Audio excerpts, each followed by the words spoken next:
जिज्ञासु मित्रों, बहुत बहुत अभिनंदन आपका दिव्य सृजन स्पिरिचुअल चैनल में। यहाँ प्रत्येक रात्रि 9 बजे हम लाइव चर्चा, आध्यात्मिक लाइव चर्चा का कार्यक्रम लेकर उपस्थित होते हैं और आज भी यह कार्यक्रम शुरू हो गया है। आप सभी से आग्रह कि जरूर शीघ्र इसका लाभ उठाएं। तो आज का जो विषय है द्वैत अद्वैत भेद, और यह जो चर्चा है मांडुक्य कारिका पर आधारित है। द्वैत अद्वैत भेद के और भी आधार हो सकते हैं, परंतु हम जो चर्चा आज करने वाले हैं मांडुक्य कारिका के ऊपर ही आधारित है। तो मुख्य रूप से अब जो चर्चा है, कल हमने 13वें 14वें श्लोक तक चर्चा किया था और आज अद्वैत प्रकरण, मांडुक्य कारिका का अद्वैत प्रकरण नामक अध्याय जो है उसके 16वें श्लोक से हम चर्चा करेंगे। तो 15वें श्लोक में भी और उसके पहले भी एक बात बहुत स्पष्ट रूप से समझाई जा रही है कि जो अद्वैत है वह पारमार्थिक विषय है। आज की चर्चा आप समझ पाएं, इसके लिए जरूरी है कि पहले जो तर्क दिए गए हैं उनको भी समझना पड़ेगा। सबसे नंबर 1 विषय कि अद्वैत जो है वो पारमार्थिक विषय है, वह व्यवहारिक नहीं है। व्यवहारिक मतलब कि जैसे कि आज हम चर्चा कर रहे हैं, बैठे हुए हैं, तो यह एक व्यवहारिक विषय है। व्यवहारिक विषय में तर्क होता है, पारमार्थिक विषय में तर्क नहीं होता, अर्थात उसको जानने का माध्यम तर्क नहीं बन सकता। पारमार्थिक विषयों को जानने का माध्यम तर्क नहीं बन सकता। जो व्यवहारिक विषय है उनमें तर्क चलेगा, उनमें इंद्रिय बोध चलेगा, तो यह विषय नहीं है। इस भेद को समझना हो, ठीक है। अब हम चलते हैं कि अद्वैत, दूसरा एक और तर्क दे दिया गया, कल भी इस पर चर्चा थोड़ी सी हुई थी कि अद्वैत उपासना का विषय है।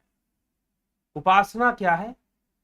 उपासना, ज्यादातर लोग वैसे उपवास का अर्थ समझते हैं कि भाई भोजन ना करो, परंतु उपासना, उपवास अर्थात उपासना का अर्थ है साधना का विषय है। ऐसा अभ्यास करना जिससे कि आप इंद्रियातीत अनुभूतियों में से जुड़ सके। इंद्रियातीत, पहले यह जो फिजिकल हमारी जो इंद्रियां हैं, आंख, चरम चक्षु है, चरम कर्ण है, तो फिजिकल कान, फिजिकल आंखें हैं, इनसे बियॉन्ड जाकर पहले देखना अनुभव शुरू करें। उसके बाद उसके भी परे जाने की कला, यह उपासना, यह साधना का विषय हो जाएगा। तो उपासक कैसा है? निधिध्यासन आदि क्रियाओं का अभ्यास हो रहा है, नहीं हो रहा है? तो जो उपासक है, जो उपासना करने वाला है, उसी के माध्यम से अद्वैत का विषय गम्य है, अद्वैत उसके द्वारा जाना जा सकता है। अन्यथा अगर आप भावनात्मक विषय की चर्चा करेंगे, भावनात्मक प्रेम की चर्चा करेंगे, भावनात्मक तथ्यों की चर्चा करेंगे, तो वह विषय, भावनात्मक विषय अद्वैत का नहीं है, वहां द्वैत आ जाएगा। तो द्वैत क्या है? अद्वैत के अनुसार एक है द्वैत के अनुसार अद्वैत को देखना। तो जब आप द्वैत सिद्धांत को पढ़ेंगे, माधवाचार्य जी का द्वैत सिद्धांत है, अगर आप द्वैत फिलॉसफी को पढ़ेंगे तो उसमें अद्वैत का खंडन दिया जाएगा, उसमें अद्वैत को काटा जाएगा।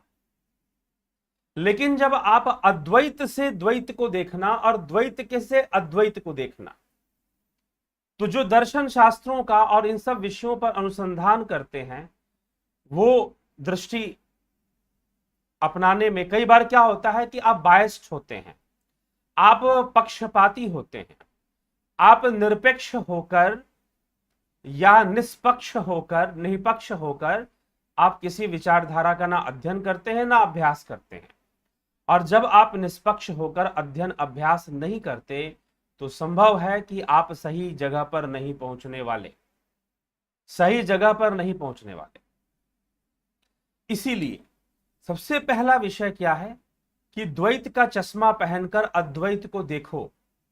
द्वैत का चश्मा पहनकर अद्वैत को देखोगे तो अद्वैत कभी भी नजर नहीं आएगा। अद्वैत के विरोध में तर्क मिलेंगे, अद्वैत के खंडन में तर्क मिलेंगे, लेकिन जब अद्वैत का चश्मा पहनकर द्वैत को देखोगे तो द्वैत का खंडन नहीं होगा। यह अद्वैत की विशेषता है। जो लोग, कई मित्र जैसे यहां पर लिख देते हैं कि तीन सत्ताएं हैं, तीन वस्तुएं सनातन हैं, जीव, माया और ईश्वर, अद्वैत में यह स्वीकृति कभी नहीं हो सकती। पहली बात तो यह तो मैंने कल भी कहा कि आपके तार्किक मन को यह कैसे स्वीकार हो जाता है कि तीन सत्ता हो सकती है। अगर तीन सत्ता होगी तो उन तीन सत्ताओं की सीमा निश्चित होगी। अगर आपने कह दिया कि जीव ईश्वर में कभी विलीन नहीं हो सकता, तो इसका मतलब जीव की सीमा निश्चित है, और साथ ही साथ ईश्वर की सीमा भी निश्चित है कि ईश्वर जीव को अपने आप में विलीन नहीं कर सकता, विलीन नहीं कर सकता, क्योंकि वो अलग अलग है।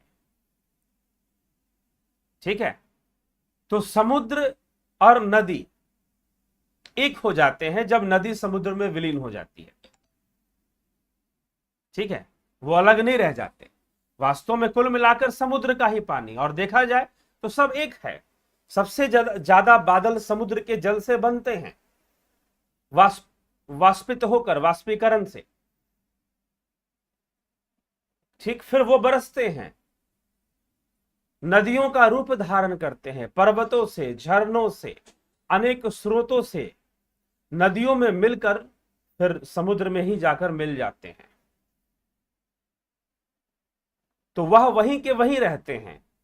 अभी तो हमने एक उदाहरण दिया कि समुद्र की लहरें जिस प्रकार से समुद्र में ही उठती हैं, समुद्र से बाहर नहीं होती, समुद्र में ही उठती हैं, समुद्र से भिन्न भी नजर आती है लेकिन समुद्र में ही मिलती रहती है। वैसे ही जीव इसी आत्मा रूपी सागर में है, कहीं अलग नहीं है। लेकिन इंद्रिय जगत, भ्रम रूपी जगत होने के कारण, यही माइक जगत होने के कारण वह ऐसा दिखाई देने लग जाता है कि वह अलग है। तो जीव को अलग बताने वाले अगर वो ये कहते हैं कि जीव कभी ईश्वर में लीन नहीं हो सकता, तो ईश्वर की भी एक सीमा यहां निश्चित होती है। क्योंकि अगर आप ये कहोगे कि फलानी वस्तु से अलग है, अगर आप पानी में पत्थर डाल दो तो पत्थर हमेशा पानी से अलग रहेगा, पत्थर कभी भी उसमें लीन होने वाला नहीं है। लेकिन पानी में बर्फ का टुकड़ा डाल दो तो बर्फ का टुकड़ा भी पत्थर की भांति है, वह भी ठोस है, कठोर है, परंतु वह पानी में लीन हो रहा है। वो जैसे जैसे उसका टेम्परेचर बढ़ेगा वैसे वैसे वो पानी ही बन जाएगा, क्योंकि वो पानी ही है, उसका संपूर्ण आकार पानी है। अब उस बर्फ की तो मूर्तियां बना लो। यूरोप में एक आर्टिस्ट है, आज भी है, जो बर्फ की मूर्तियां बनाता है। ठीक है, वास्तव में वो बर्फ की बनी हुई मूर्तियां पानी की ही तो मूर्तियां हैं।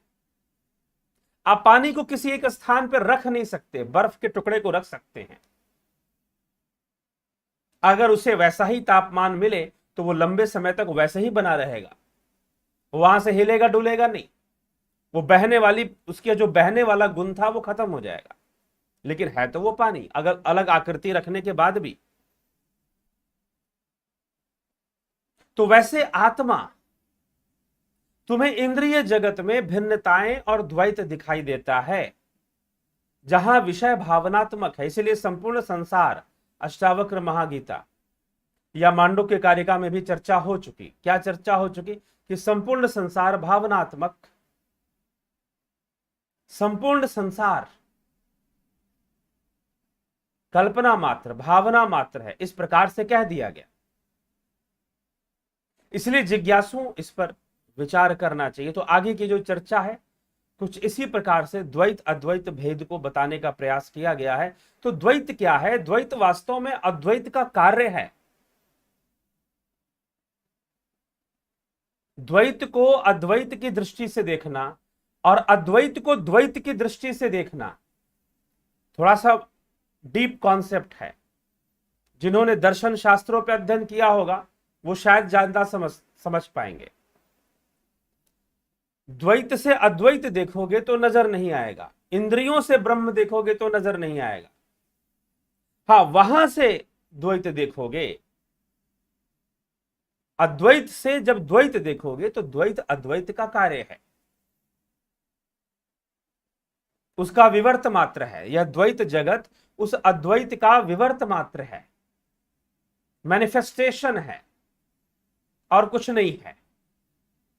जैसे समुद्र की लहरें हमें आकर्षित करती हैं, वो एक मैनिफेस्टेशन है समुद्र का, किसी कारण से हो रहा है।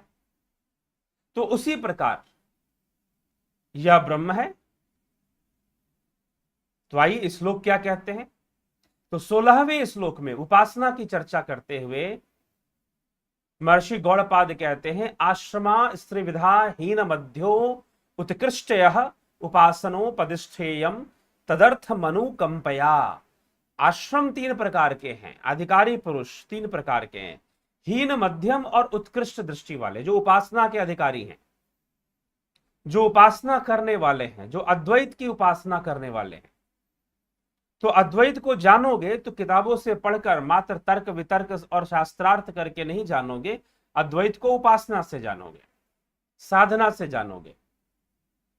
तो 3 प्रकार के होते हैं, हीन मध्यम और उत्कृष्ट, इस प्रकार से वर्णन मिलता है। तो कर्माधिकारी आश्रमी एवं सन्मार्गी वर्णी लोग, क्योंकि आश्रम शब्द उनका भी उपलक्षण कराने वाला है। 3 प्रकार किस प्रकार, हीन मध्यम और उत्कृष्ट दृष्टि वाले, अर्थात जिनकी दृष्टि यानी दर्शन सामर्थ्य हीन, निकृष्ट, मध्य और उत्कृष्ट है, ऐसे मंद मध्यम उत्तम बुद्धि के सामर्थ्य से संपन्न, मतलब सोचने वाले, विचार रखने वाले, उन मंद और मध्यम दृष्टि वाले आश्रम आदि के लिए इस उपासना और कर्म का उपदेश किया गया है। ठीक है, मंद और मध्यम के लिए उपासना और कर्म का उपदेश है। और आत्मा एक और अद्वितीय है, ऐसी उनकी निश्चित उत्तम दृष्टि है। उनके लिए, मतलब कि जो संसार में रहने वाले जो लोग हैं, जो गृहस्थ जीवन भी यापन करने वाले लोग हैं, उनको मध्य की श्रेणी में ले लिया जा रहा है कि भाई वो इस प्रकार से अपना जीवन भी जीते हैं, अनेकों कर्म भी करते हैं। तो उनकी उपासना मध्य श्रेणी में हम उपासना के संदर्भ में कह सकते हैं। लेकिन जिनके पास समय है, वो पूरा समय, जिसके मन से मनन नहीं किया जा सकता, बल्कि जिसके द्वारा मन मनन किया कहा जाता है, उसी को तो ब्रह्मजान, यह जिसकी तू उपासना करता है, ब्रह्म नहीं वह तू ही है। तो जिन्होंने उपासना करते करते स्वयं ये साक्षात्कार कर लिया है, अहम ब्रह्मास्मि, कि मैं ही ब्रह्म हूं, जो ऐसी साक्षात्कार की अवस्था में जा चुके हैं, अहम आत्मा, जिन्होंने अहम आत्मा को जान लिया है, अयम आत्मा ब्रह्म को जान लिया है, वो उत्तम कोटि के। यहां पर देखिए, सन्यास गृहस्थ की बातें नहीं हो रही हैं, आश्रम से कंफ्यूज मत कीजिएगा। तो यहां पर 3 अलग आश्रम अद्वैतवादियों के लिए कहा जा रहा है कि अद्वैतवादी भी 3 प्रकार के होते हैं। अद्वैतवादी उपासक 3 प्रकार के होते हैं। कौन से होते हैं? एक उपासक है जो कि निरंतर उपासना में तो रहता है, अपने संसार के कर्म भी करता है, हो सकता है कि वो गृहस्थ हो या गृह त्यागी हो। तो क्योंकि वाचस्पति मिश्र जैसे महान अद्वैतवादी, राजा जनक जैसे महान अद्वैतवादी परम गृहस्थ थे, तो वह गृहस्थ होकर भी उन्होंने अद्वैत सूत्रों को दिया, क्योंकि वो जानते थे, इसलिए कर्म उपासना। और अर्जुन और कृष्ण भी उसी अवस्था में हैं, एक योद्धा रूप में 2 योद्धाओं का वार्तालाप है, जिसे हम श्रीमद् भगवत गीता कहते हैं। 2 गृहस्थों का वार्तालाप है, जिसे हम श्रीमद् भगवत गीता कहते हैं। तो इसलिए विचार भी उसी ढंग से करना चाहिए, जिस परिवेश में लिखी गई हैं बातें, जिस परिवेश में विचार किया गया है। ठीक, तो जो नियमित रूप से अपने संसार के कर्म भी करता है, अद्वैत उपासना भी करता है, कर्म करते हुए भी अद्वैत उपासना करता है, वैसा चिंतन रखता है, वैसी विचारधारा रखता है, वह निश्चय ही मध्यम वर्ग का या मंद वर्ग की श्रेणी में वो आ जाएगा, जैसी उसकी अवस्था होगी। लेकिन जो उपासना करते हुए, साधना करते हुए जो जान गया, मात्र विचारों में नहीं, जिसका यह अनुभव बन गया, जिसका यह जीवन बन गया, अहम ब्रह्मास्मि, अयम आत्मा ब्रह्म सर्व खलविदम ब्रह्म। ठीक है, जिसका यह अनुभव बन गया, मात्र बातें नहीं, मात्र तर्क नहीं, जिसका यह जीवन बन गया, अनुभव भी ना कहना उचित होगा, जिसका यह जीवन ही बन गया। वास्तव में जीवन बनेगा तभी अनुभव बन पाएगा, नहीं तो कोई छोटी मोटी कोई अनुभूति प्राप्त कर लेने मात्र से कोई आत्म साक्षात्कार सिद्ध नहीं होता, ध्यान रखना चाहिए। लेकिन आजकल लोग थोड़ा सा अनुभव क्या हो गया, थोड़ी सी कुछ चीजें दिख क्या गई, स्वयं को आत्मज्ञानी ब्रह्मज्ञानी घोषित करवा देते हैं। तो ऐसे भ्रम में रहते हैं, तो ऐसे भ्रम में रहने वालों ने ही धर्म को खराब किया। सनातन धर्म के दोषी हैं, शास्त्रों के प्रति दोषी लोग हैं वो लोग जो ऐसी घोषणा कर देते। इसीलिए यहां पर हीन, मध्यम और उत्कृष्ट साधकों की, आश्रम वाले अद्वैतवादियों की चर्चा की जा रही है। मास्मी को अनुभव कर लेते हैं, जान लेते हैं, अयमात्मा ब्रह्म को जान लेते हैं, वो उत्कृष्ट कोटि के आश्रम वाले हैं। ऐसा भी इस प्रकार से इस विषय को समझना चाहिए। आगे फिर यह दावा किया जा रहा है कि आत्मदर्शन में किसी का विरोध नहीं है। क्या कहते हैं महर्षि गौड़पाद, उसको समझना है। स्वसिद्धांत व्यवस्थासु द्वैतिनो निश्चिता दृढ़स परस्परम विरुध्यन्ते तैर्यम ना विरुध्यते। द्वैतवादी अपने अपने सिद्धांतों की व्यवस्था में दृढ़ आग्रही होने के कारण आपस में विरोध रखते हैं, परंतु यह अद्वैत आत्मदर्शन उनसे विरोध नहीं रखता जो द्वैतवादी सिद्धांत है। अब यहां पर द्वैतवादी सिद्धांतों में मुख्य रूप से किसको लिया जाता है? जो ब्रह्म और जीव को अलग अलग मानते हैं, साथ ही पुरुष और प्रकृति को भी मानते हैं। जैसे सांख्य में पुरुष प्रकृति की सत्ता को लिया गया है, माना गया है, तो उसको भी मानते हैं। लेकिन सांख्य में विरोधाभास नहीं होता, योग शास्त्र में या पतंजलि के योग में विरोधाभास नहीं आता। क्यों नहीं आता? क्योंकि वह अंततः कैवल्य की चर्चा करते हैं, और जो कैवल्य की बात है वो अद्वैत से ही मिलती जुलती हो जाती है।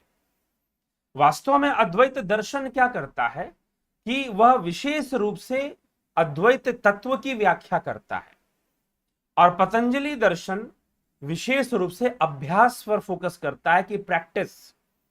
लेकिन जिनको मात्र तर्क वितर्क करना है, जिनको सिर्फ तर्क वितर्क करना है, वो कभी उस मूल उपदेश को समझ नहीं पाएंगे कि मूल उपदेश क्या है। इसलिए यहां पर अद्वैत कहता है कि जितने भी द्वैतवादी विचारधारा है, वैशेषिक की विचारधारा भी द्वैतवादी है, न्याय की विचारधारा भी द्वैतवादी भी इसकी श्रेणी में आएगा। लेकिन उन सब का विषय अलग अलग हो जाता है। परंतु जो द्वैतवाद है, जो वेदांत के अंतर्गत माधवाचार्य जी का जो द्वैतवाद आता है, या उसके बाद भी द्वैत की कई शाखाएं आती हैं, तो उसमें ईश्वरीय संदर्भ में, सत्ता संदर्भ में ही द्वैत को स्वीकृति दे दी गई है। जैसे कि जीव और ब्रह्म का द्वैत, और फिर जीव, ईश्वर और माया का त्रैत की भी स्वीकृति है, त्रैतवाद की भी स्वीकृति है। लेकिन खुद से सोचे कि तीन स्वतंत्र सत्ताएं कैसे हो सकती हैं? अगर तीन सत्ताएं स्वतंत्र होंगी तो वो तीनों एक दूसरे की सीमा को बांधेंगी,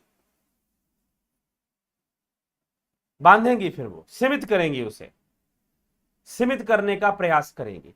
तो आप कहोगे कि नहीं, ये दो तो सर्वव्यापी नहीं है, एक सर्वव्यापी, ये कौन सी बात है? तो या तो सत्ता मानो ही मत, उसे सत्ता मानो ही मत ना। जो सर्वव्यापी है, सत्ता तो वही हो सकता। सर्वव्यापी क्या?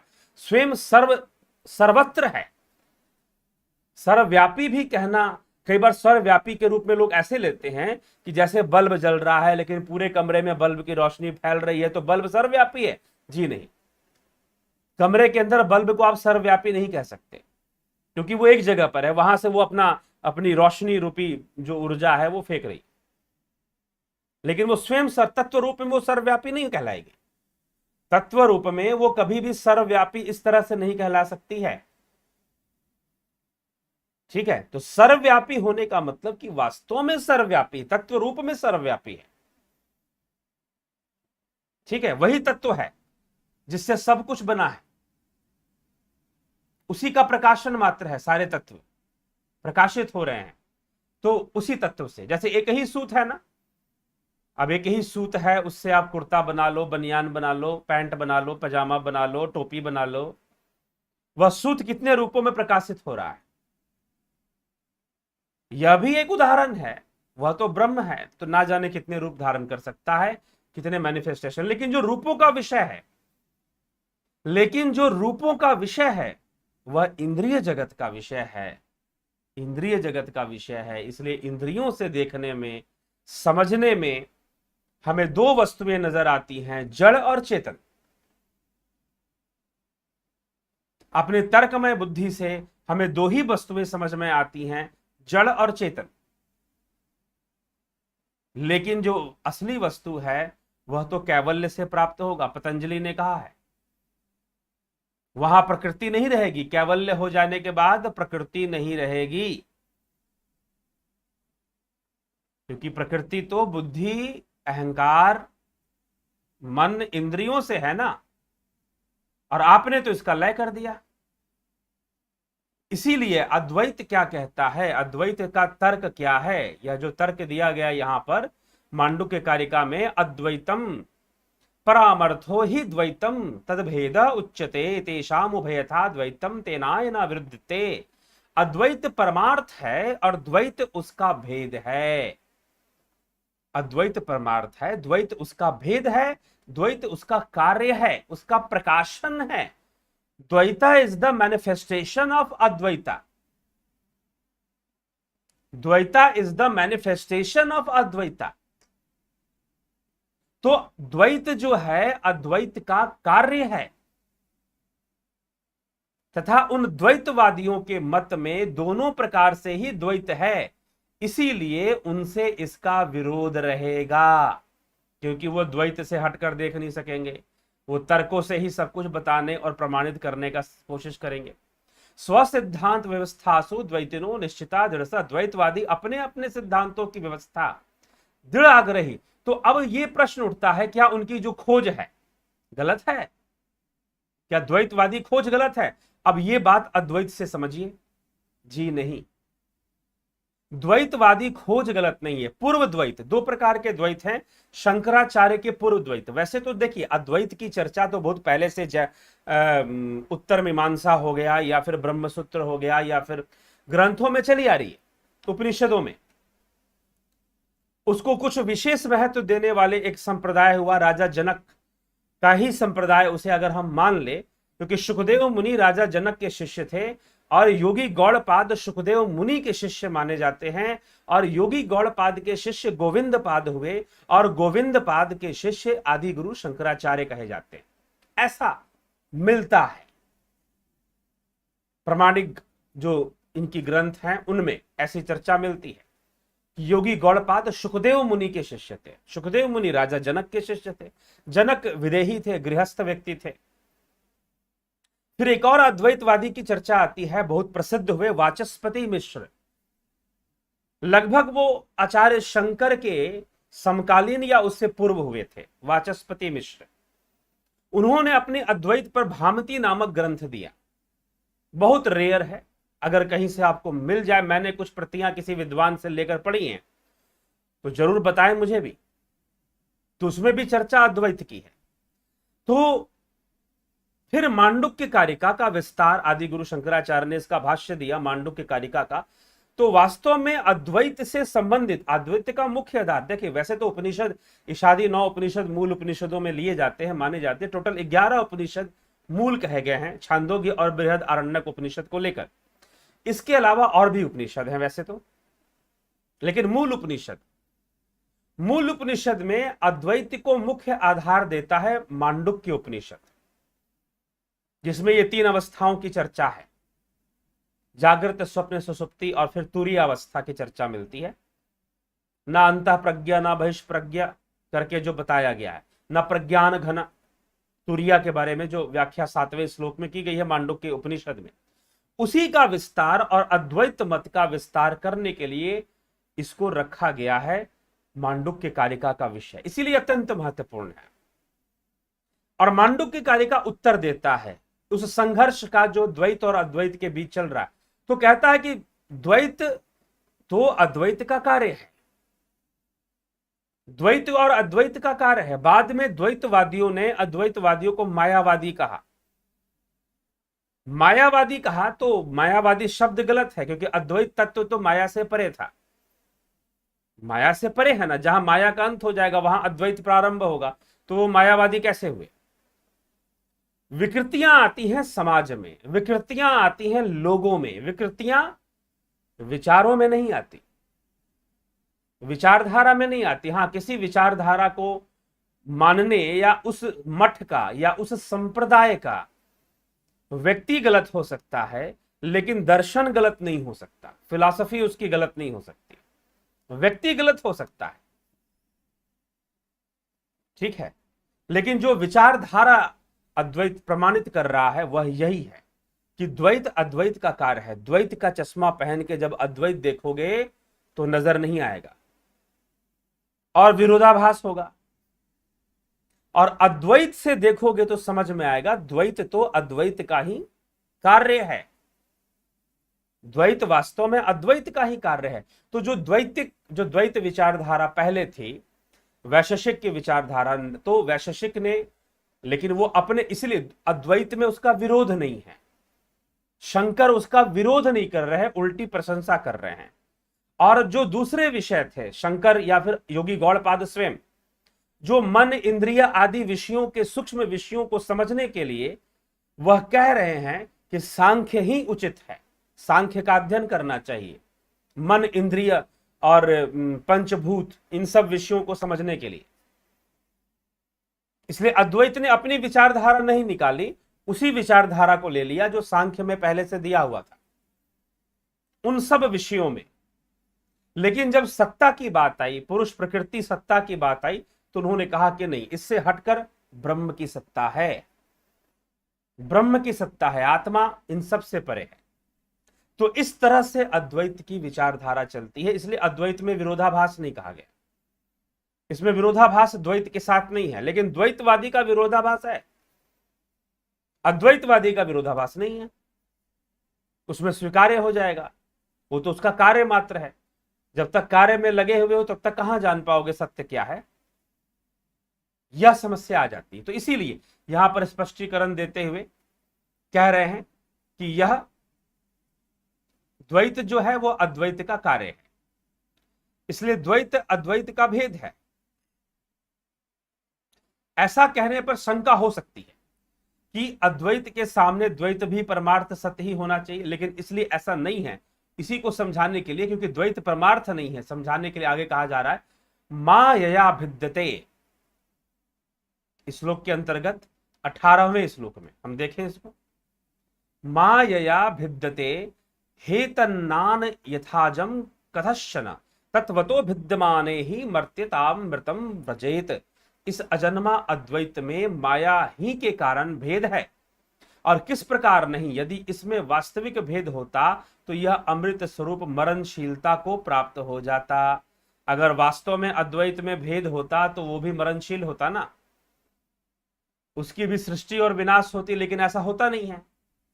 अद्वैत तो सर्वव्यापी सर्वदा ही है। द्वैत में ये सब चलता है क्योंकि द्वैत में माया है, द्वैत में बुद्धि है, द्वैत में इंद्रियां है, द्वैत में तर्क है, और अद्वैत तर्कों से परे है, माया से परे है, बुद्धि से परे है, इंद्रियों से परे है, उपासना के द्वारा जानने योग्य है, शास्त्रार्थ या मात्र अध्ययन से जानने योग्य नहीं है। अजातस्यैव भावस्य जाति मिच्छन्ति वादिनः अजातो है अमृतो भावो मर्त्यन्ता कथमिष्यति। द्वैतवादी लोग जन्महीन आत्मा के भी जन्म की इच्छा करते हैं, इसीलिए वो कहते हैं कि ब्रह्म भी आएगा। अरे भैया, सब कुछ ही ब्रह्म है, आएगा क्या, वो अलग से थोड़ी ना आएगा, वह सब कुछ ही ब्रह्ममय है। इसलिए योग सिद्धि में विश्वास रखा जाता है। अद्वैत और योग, पतंजलि का विचारधारा इस मामले में एक जैसी है। अद्वैत की विचारधारा और पतंजलि की विचारधारा इस मामले में एक जैसी है। वह सीधा इस बात को स्वीकार नहीं करते कि ब्रह्म ने अवतार ले लिया।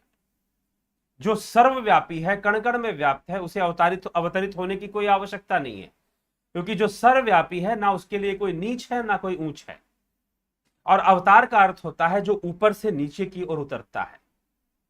तो वो सिद्ध योगी जो जीवन मुक्त है, जीवन मुक्त किसे कहते हैं, कभी हम एक वीडियो व्याख्यान इस पर हम ले आएंगे, लगता है इसी मांडू की कारिका की चर्चा में ही ले आएंगे, तभी ये श्लोक स्पष्ट होगा। मात्र वही देह धारण करते हैं अपनी इच्छा से, और वो सामर्थ्यवान होते हैं, ऐश्वर्यवान होते हैं, वह 6 भगों से संपन्न होते हैं, इसीलिए वही भगवान कहलाते हैं। ठीक है, तो परशुराम भगवान, भगवान परशुराम की कल जयंती थी। तो द्वैतवादी लोग जन्महीन आत्मा के भी जन्म की इच्छा करते हैं, ये यहां पर कह दिया गया।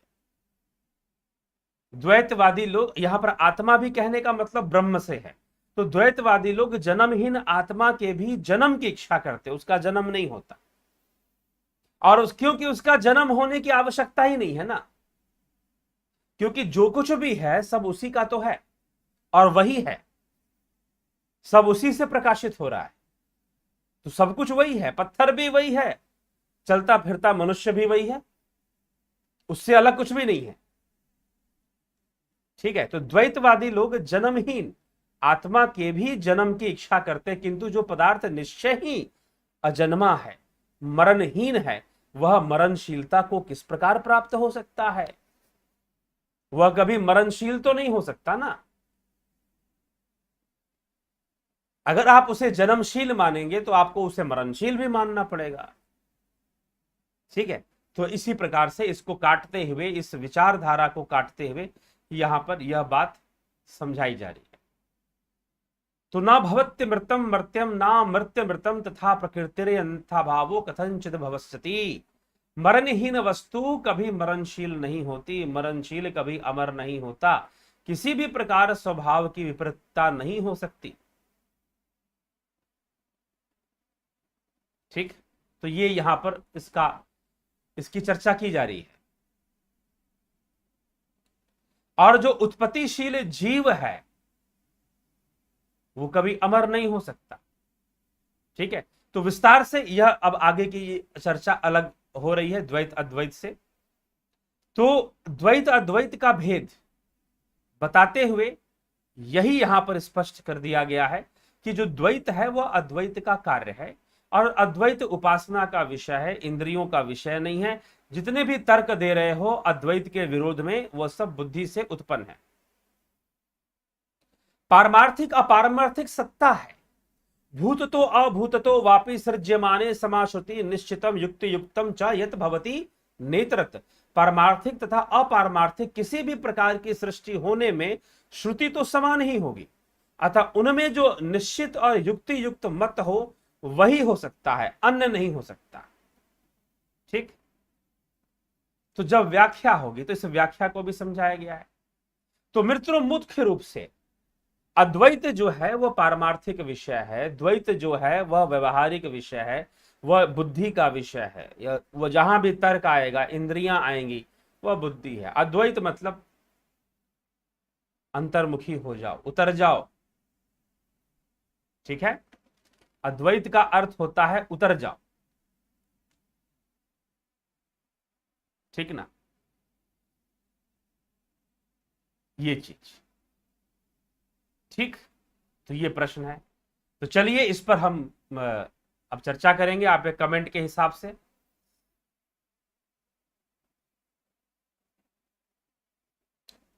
लोग क्या कमेंट करते हैं, क्या पूछते हैं, क्या करते हैं। प्रणाम सद गुरुदेव गोपाल शर्मा जी, प्रताप जाला, प्रणाम गुरु जी, जय श्री सोमनाथ, गीता देव जी, जय माता कामरूप कामख्या, अनिला जय जी, कामरूप कामख्या जी, अनिल कुमार जी, स्वामी जी कोटि कोटि नमन, चितरंजन बरुआ जी, मदन कुशवाहा जी, महेश राम पेसदा जी, अपूर्व विश्वकर्मा जी, सबका बहुत अभिनंदन। राम निवास मीना जी, जगत नारायण जी, वीरपाल यादव जी, राम राम संग्राम माने जी, मनोज शुकीजा जी, हर हर महादेव, स्मिता सावंत जी अभिनंदन, वैजनाथ कुशवाहा जी अभिनंदन, महेश मकवाना जी, विक्रम सिंह जी अभिनंदन, माधुरी कोले जी अभिनंदन, गोपाल शर्मा जी, उषा छाबरा जी, राजू पाल जी, हरिओम तत्सत, चंदन जना जी, प्रणाम गुरु जी, आपको मेरा एक अनुरोध है, भारतीय महापुरुष का जीवन चर्चा आएगा, आएगा भविष्य में, अभी नहीं। निज स्वरूप माँ स्थित कब आएगी? उपासना से ही आएगी। ब्रह्मांड और ब्रह्मांड की प्रत्येक वस्तु घूमती चलायमान है जो बदलती रहती है। जी हाँ। मनीष श्रीवास्तव जी, गुरु जी, जीव का निर्माण अपने आप होता है या ब्रह्म जी द्वारा, और एक बार होकर बहे क्या 84 लाख योनियों में विचरता है क्या, और अंत में मोक्ष प्राप्त करता है क्या? जीव की गति है, जीव करता है ये सब। इसलिए जीव की उत्पत्ति है, जीव का जन्म है, जीव का मरण है, जीव मरणशील है।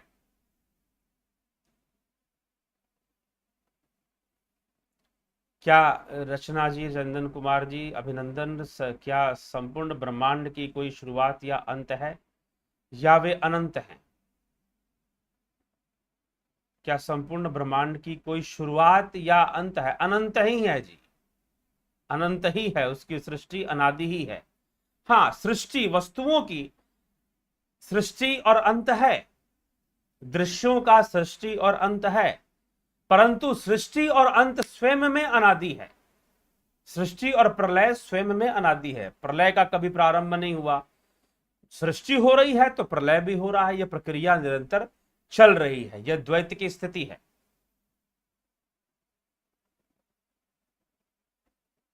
पर व्याप्तता, और यह भी प्रलय और सृष्टि भी इंद्रिय विषय है, माइक विषय है, ठीक है। यह अद्वैत का विषय नहीं है। सृष्टि होना, प्रलय होना, यह विषय किसका है? द्वैत विषय है। यही ब्रह्म का कार्य है। लेकिन ब्रह्म स्वयं इस भेद से परे है, स्वयं इस भेद से परे होने के कारण वह मरणशील नहीं है। व्याप्तता निर्व्याप्तता का अंतर कितना है? जैसे हम खुद को ही देख पा रहे हैं। पर व्याप्तता, किसमें पर व्याप्तता? और निर्व्याप्तता मतलब जहां कोई व्याप्त नहीं है,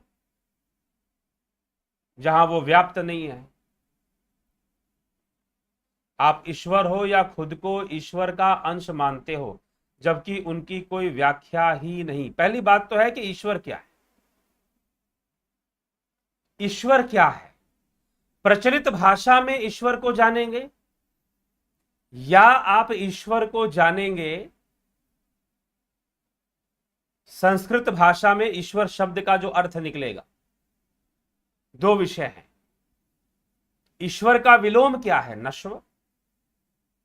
जो वस्तुएं नष्ट होने वाली हैं वो नश्वर है, और जो वस्तुएं नष्ट नहीं होने वाली हैं वो ईश्वर है।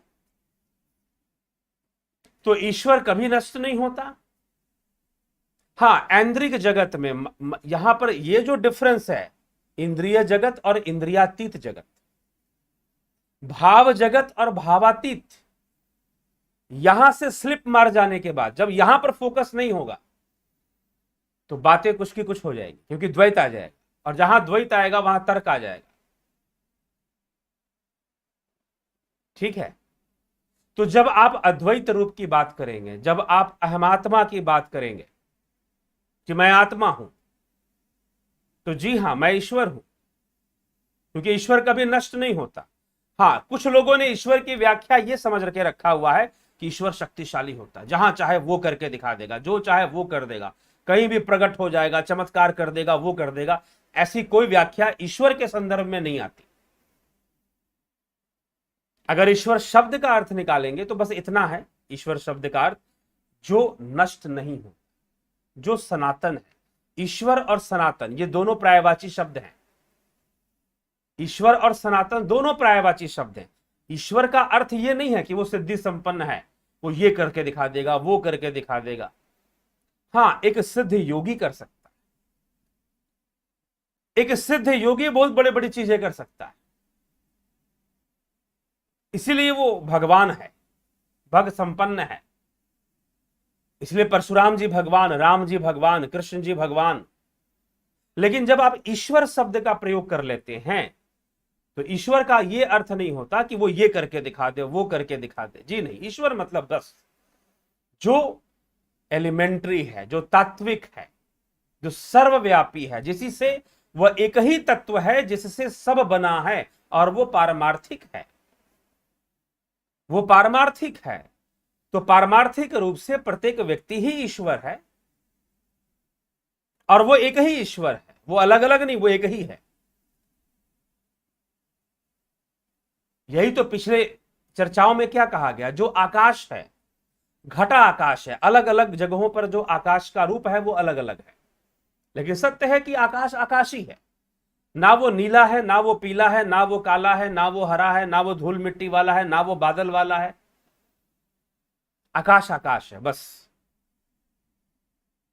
लेकिन फिर भी अलग अलग दिख रहा है। तो इस कारण से अद्वैत, इसीलिए जब भी बात तर्क किया जाएगी, तर्क किया जाएगी, तो अद्वैत का एक ही उत्तर होगा कि भैया अद्वैत उपासना का विषय है, अद्वैत साधना का विषय है। तुम किसी भी वस्तु का लाभ तर्कों से नहीं उठा सकते। अगर उठा सकते हो तो ठीक है, रोटी रोटी कहो और 3 दिन खाना मत खाओ।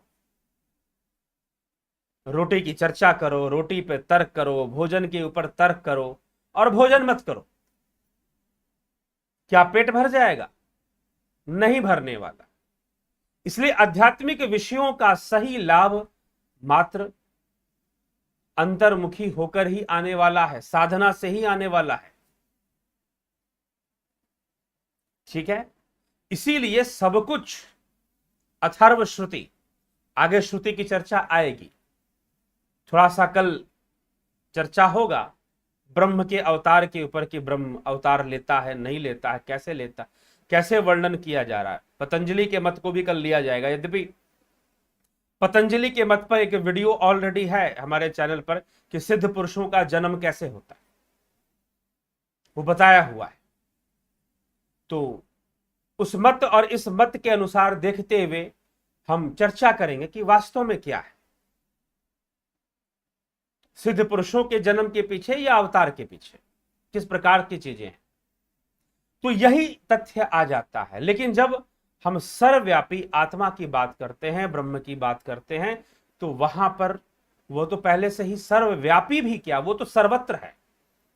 सर्वव्यापी ये हिंदी में बोला जाता है, लेकिन कभी भी आप ब्रह्म और आत्मा के लिए श्लोक देखेंगे, मांडुक्य उपनिषद में जो श्लोक लिखे गए हैं या मांडुक्य कारिका में जो श्लोक लिखे गए हैं, वहां पर सर्वत्र लिखा गया, सर्वव्यापी नहीं, सर्वत्र है, सर्वत्र है। थोड़ा सा डिफरेंस है सर्वव्यापी और सर्वत्र कहने में। सर्वत्र मतलब ये स्वयं ही सर्वत्र है, स्वयं ही तत्व है, उसका कोई निश्चित स्थान नहीं है। लेकिन जब आप उसे सर्वव्यापी या कहते हो कि जैसे कि कुछ लोग एग्जांपल देंगे, बल्ब, बल्ब की रोशनी पूरे कैमरे में फैल रही है, तो कमरे के अंदर बल्ब सर्वव्यापी हो गया। जी नहीं, वो तो एक स्थान पर निश्चित है, लेकिन वो एक स्थान पर निश्चित नहीं, वह तो सर्वत्र ही स्थित है, वह तो सर्वत्र ही स्थित है। इसलिए जो कुछ भी घटित हो रहा है उसी में घटित हो रहा है, और जो भी घट रहा है उसी में लीन हो रहा है, उसी में लीन हो रहा है, और उसी से उत्पन्न होकर उसी में लीन होए जा रहा है। जैसे समुद्र की लहरें समुद्र में ही उत्पन्न होकर समुद्र में ही लीन होती रहती हैं, वैसे ही ब्रह्म से सब कुछ ब्रह्म में ही लीन होता रहता है। यह तो ऐन्द्रिक, इसीलिए कई बार इस विषय को मैं बोलता हूं कि इंद्रियों का जगत मिथ्या है, और इस बात को शास्त्र छोड़ दीजिए, अद्वैत की विचारधारा ही नहीं, आज का विज्ञान भी प्रमाणित करता है। क्योंकि वो ये कहता है कि प्रत्येक इंद्रियों की अपनी सीमा है, उनके देखने की सीमा है, उनके अनुभव करने की सीमा है, मन की भी सीमा है। ये मत कहना कि मन सब कुछ देख लेगा, सब कुछ जान लेगा। निर्भर करता है उसकी अपनी एकाग्रता क्षमता पर, वो कितना एकाग्र हो सकता है, और एक सीमा के बाद वह एकाग्रता क्या, वो तो स्वयं ही अपना अस्तित्व खो देगा जब ज्यादा एकाग्र हो जाएगा तब।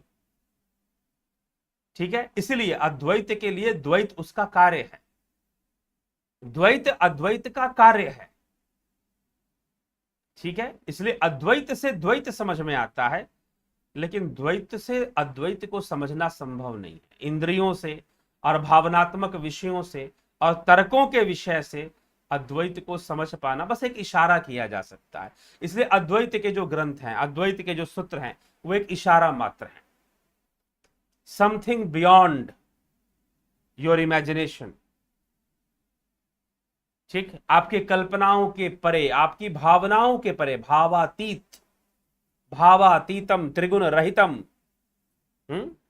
भावातीतम, बियॉन्ड इमोशंस, बियॉन्ड सेंटिमेंट्स, भावातीतम त्रिगुण रहितम, तीन गुणों से परे। क्योंकि जहां भावनाएं होंगी वहां तीन गुण होंगे ही होंगे। भावनाएं या तो सात्विक होंगी, या राजसिक होगी, या तामसिक होगी। ठीक है, तो बियॉन्ड, तीन गुणों से परे।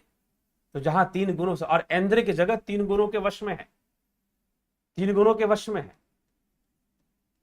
तो इस प्रकार से द्वैत अद्वैत का भेद बन जाता है। इसलिए द्वैत के मत में अद्वैत का विरोध हो सकता है, लेकिन अद्वैत के मत में द्वैत अद्वैत का ही कार्य है। यह द्वैत जगत अद्वैत का ही कार्य है। इसीलिए जो पिछले, शंकर ने पिछलों को उत्तर दिया, उन्होंने माधवाचार्य को उत्तर नहीं दिया है। कोई भी विचारक आएगा तो अपने पिछले विचारकों को उत्तर दिया, तो उनको उत्तर दिया कि भाई आपने जो खोज किया है, वैशेषिक के जो परमाणु है वो सही है, अणु की खोज सही है, न्याय दर्शन में तर्कों की खोज सही है, योगज अनुभूतियों के बारे में लिखना सही है, कोई आपत्ति नहीं उससे, द्वैत के हिसाब से वो सही है। इसलिए अद्वैत में विरोध नहीं है, अद्वैत किसी का विरोध नहीं करता है। क्यों विरोध नहीं करता है? क्योंकि उसको पता है अद्वैत किस तरह से बात करता है। जैसे कि एक छोटा सा बालक है ना, और एक बड़ा उसका पिता है, तो जो बालक जो बातें बोलेगा या गलतियां करेगा, जो पिता है उसको माफ करेगा या उसको थोड़ा सा समझा देगा, क्योंकि वो बालक है, वो जानता है ये गलतियां करेगा, वो इसी ढंग से बोलेगा। तो अद्वैत सबका पिता हो गया, अद्वैत सबको कह रहा है कि तुम गलत नहीं हो, तुम सही हो। लेकिन ऐसा हो सकता है कि बालक को लगने लग जाए कि मेरा पिता गलत है शायद, क्योंकि अभी वो उस उम्र में नहीं पहुंचा है। और ज्यादातर 13, 14, 15, 16, 17 साल की उम्र में लोगों को लगने लग जाता है कि शायद मेरे माता पिता गलत हैं, शायद ये फिल्मी दुनिया ज्यादा सही है। लेकिन जब वो स्वयं माता पिता बनता है, स्वयं बड़ा हो जाता है, तो उसको समझ में आता है कि नहीं, मेरे माता पिता जो मुझसे अपेक्षा रखते थे, मैं भी तो अपनी संतानों से वही रखूंगा।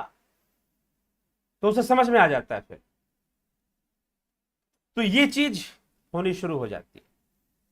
इसलिए द्वैत अद्वैत, द्वैत अद्वैत का कार्य है। अद्वैत में विरोधाभास नहीं है द्वैत के प्रति, लेकिन द्वैत में विरोधाभास हो सकता है, क्योंकि वह विरोध में ही पैदा होता है।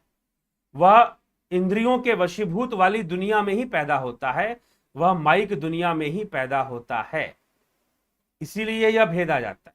ठीक, तो चलिए।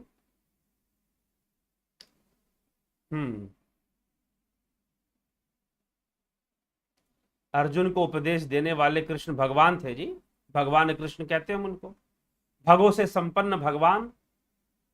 ठीक, वह अपने आत्म स्थिति से, वो अपने ब्रह्म स्थिति से अर्जुन को ज्ञान दे रहे।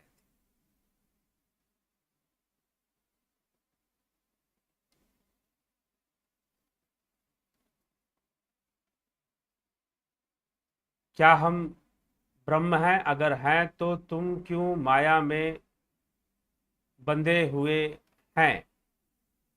ठीक ना, हम ब्रह्म हैं, तत्व रूप में ब्रह्म है, और माया तो इंद्रिय जगत है। अब शंकर ने जितने भी ग्रंथ लिखे, क्या वो माया नहीं है? जितने भी शास्त्र लिखे गए, क्या उसको आप माया मानेंगी? एक बात बताइए। तो माया तो ब्रह्म का कार्य है ना, माया तो ब्रह्म का कार्य है। माया और ब्रह्म को जान लेने के बाद माया और ब्रह्म का विरोध नहीं है। और आपके प्रश्न में विरोध दिखाई दे रहा है, आपके प्रश्न में विरोध दिखाई दे रहा है माया के प्रति, कि भाई अगर तुम ब्रह्म हो तो माया में क्यों बंधे हुए हो? भैया माया तो ब्रह्म का कार्य है, तो कार्य तो करेगा ना। अगर माया ब्रह्म का कार्य है तो कार्य तो होगा, और हो रहा है। समझ लेने वाली बात है। इसीलिए मांडुक्य कारिका के जो तर्क हैं वो कुछ ऐसे ही तर्क हैं। इसीलिए एक पक्षपाती विचारधारा को लेकर जो लोग रहते हैं उनके लिए मुश्किल है। और अद्वैत आपको इतना निष्पक्ष कर देगा, क्योंकि अद्वैत पक्षपाती नहीं होता। पक्षपाती ना होने के कारण द्वैत की बातें उसे स्वीकार हो जाती हैं। माया द्वैत है तो द्वैत का कार्य चल रहा है। जितनी भी रचना हो रही है, जितनी भी बातें हो रही है, जितने भी तर्क हो रहे हैं, सब माया में है, माया से परे नहीं है। क्योंकि जहां माया से परे हो जाएगा वहां निशब्द हो जाएगा, वहां शब्दातीत हो जाएगा, वहां भावातीत हो जाएगा। और यहां पर तो भावनाओं की अभिव्यक्ति हो रही है। ठीक है, तो माया के बंधन में क्यों हो? क्यों? ब्रह्म तो, माया तो है ही ब्रह्म का कार्य, तो कार्य तो माया रूपी कार्य तो चलेगा ही चलेगा। अर्जुन को उपदेश देने वाला कृष्ण कौन थे? अर्जुन को उपदेश देने वाले कृष्ण भगवान थे, श्री भगवान कृष्ण थे वो। ठीक,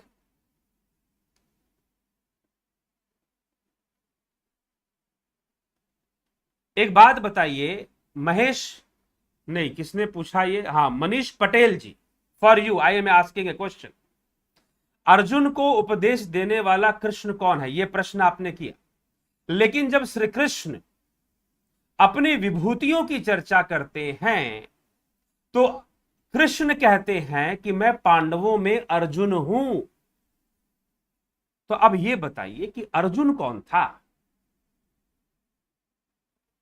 मनीष पटेल जी, अगर उत्तर दे सकते हैं यह व्याख्यान खत्म होने के पहले तो जरूर दीजिए।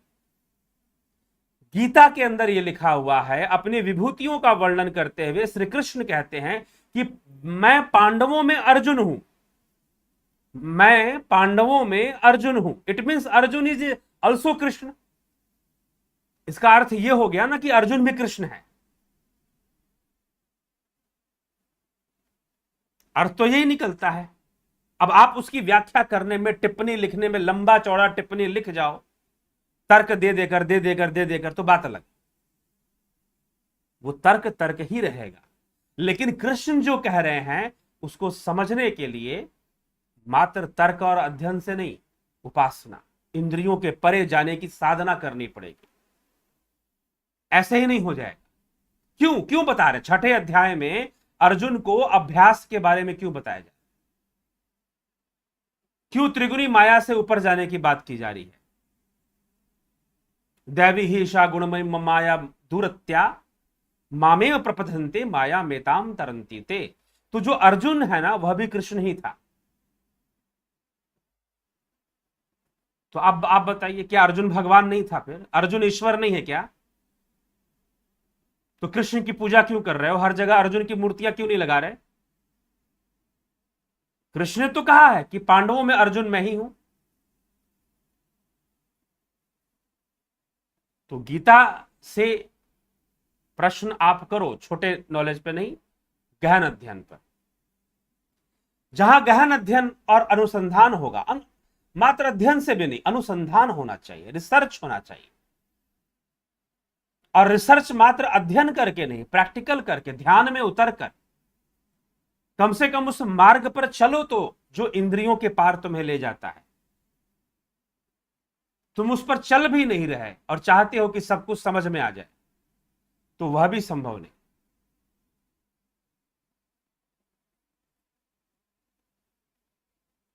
ठीक, चलिए। अर्जुन को उपदेश देने वाले कृष्ण हरिओम जी सा। पूरे ब्रह्मांड का घुमाव एक तरफा क्यों है? ये कहां लिखा हुआ है कि पूरे ब्रह्मांड का घुमाव एक तरफा है? पहले तो ये बताइए। निषेध प्रक्रिया में अलगाववाद होता है या विधि प्रक्रिया सब वही है?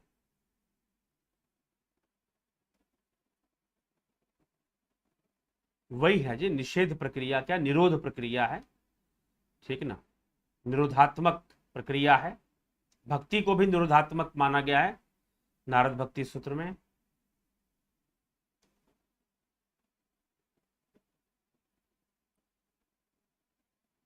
ठीक, चलिए।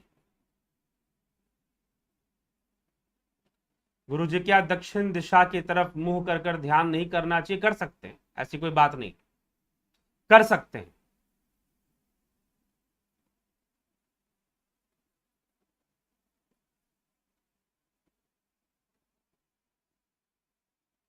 हाँ, ये होता है, देखिए ध्यान तो आप हर दिशा में कर सकते हैं, लेकिन ईशान कोण की तरफ ध्यान करना श्रेष्ठ कहा जा सकता है, बस इतना ही है।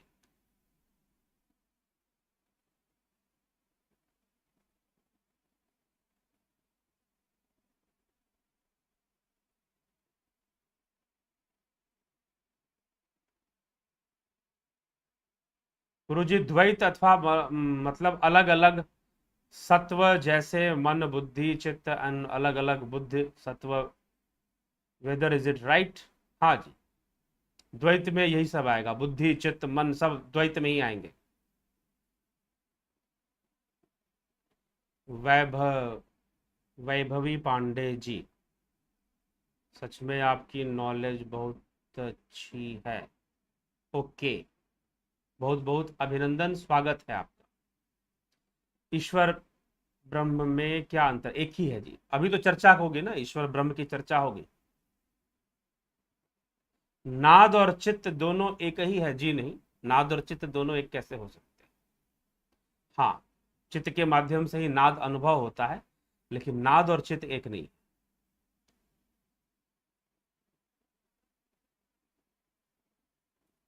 जानत तुम ही हो जाए, ईश्वर वो है जिसको तीनों काल, बिल्कुल सही है।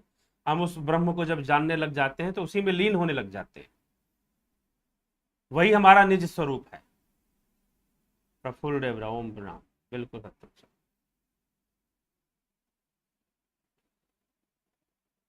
भूतों की साधना से क्या उनसे कुछ काम लिया जा सकता है क्या? जी नहीं, ना ले तो बेहतर है, क्योंकि जो कीचड़ में हाथ डालता है दूसरों पर कीचड़ डालने के लिए या कुछ करने के लिए, तो उसका भी हाथ गंदा होता है, तो गंदी चीजों से काम ना ले तो अच्छा है।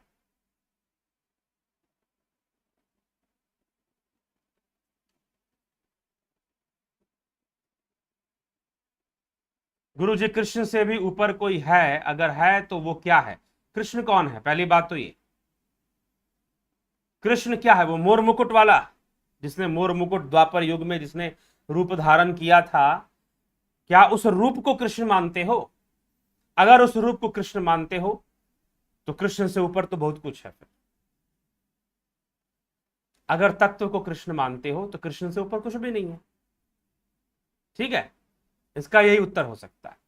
तो कृष्ण ने अपने तत्व की चर्चा की अर्जुन से, अपने रूप की भी चर्चा की है। तो जब तत्व को कृष्ण मानोगे तो कृष्ण से ऊपर कुछ नहीं, वो तो सर्वव्यापी है।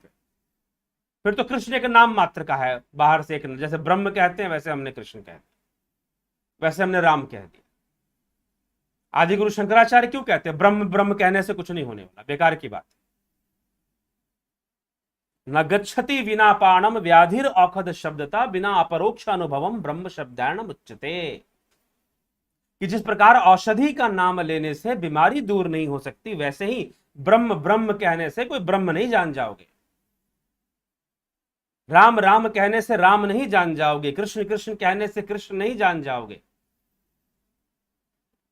ठीक है, दवाई दवाई कहने से बुखार दूर नहीं हो जाएगा, क्रोसिन क्रोसिन कहने से सिर का दर्द नहीं दूर हो जाएगा। ठीक है,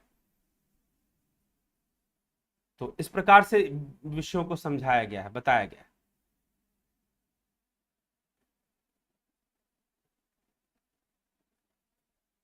तो चलिए, इसी के साथ आज की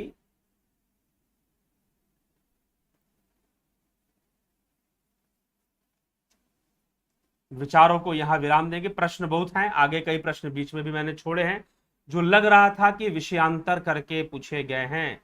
विषयांतर मतलब ना तो वो आध्यात्मिक हैं और ना ही आज की चर्चा से संबंधित है। तो चर्चा से संबंधित प्रश्न ही किया करें, कोशिश करें जो चर्चा में है वही प्रश्न किया करें। ठीक है, अपूर्व विश्वकर्मा जी, माया ब्रह्म का ही कार्य है, यह समझ में आया। जी हाँ, यही समझना था, माया ही द्वैत है। भक्ति युग अपना कर, भक्ति योग हाँ अपना कर मोक्ष प्राप्त कर सकते हैं अवश्य, लेकिन मोक्ष प्राप्त करें वो बहुत दूर की बात है। मोक्ष हम प्राप्त करें यह बहुत दूर की बात। ईश्वर को अवतार लेना क्यों आवश्यक है, कल बताएंगे कल। तो मोक्ष प्राप्त करें यह बहुत दूर की बात है। जीवन जीना सीख लें वही सबसे बड़ी बात है, ठीक है ना। मरना सीखो, जीना सीखो, दो काम सीख लो, बाकी अपने आप हो जाएगा। मोक्ष अपने आप, अगर दो काम सीख लिए अपने आप ही हो जाएगा। और उसके लिए योग सीखना है, उसी के लिए भक्ति योग है, उसी के लिए ज्ञान योग राजयोग है। वो एक ही है, अलग अलग संदर्भ से अलग अलग नाम दिए हुए हैं बस। तो चलिए ठीक है, विराम देते हैं, विदा लेते हैं आपसे। बहुत बहुत आभार आप सभी का इस चैनल से जुड़ने के लिए। जुड़े, और अगर आपको लगता है कि इसकी चर्चा श्रेष्ठ है तो अवश्य आप इसका लाभ उठाएं। बहुत बहुत आभार। और शेयर करें, सब्सक्राइब करें, शेयर जरूर करें। और कुछ भी अगर आपको लगता है, क्योंकि देखिए ये जो भी विचार हैं, आप ये मत सोचिएगा कि बस मैं यहां पर बैठा बोलना शुरू हो गया।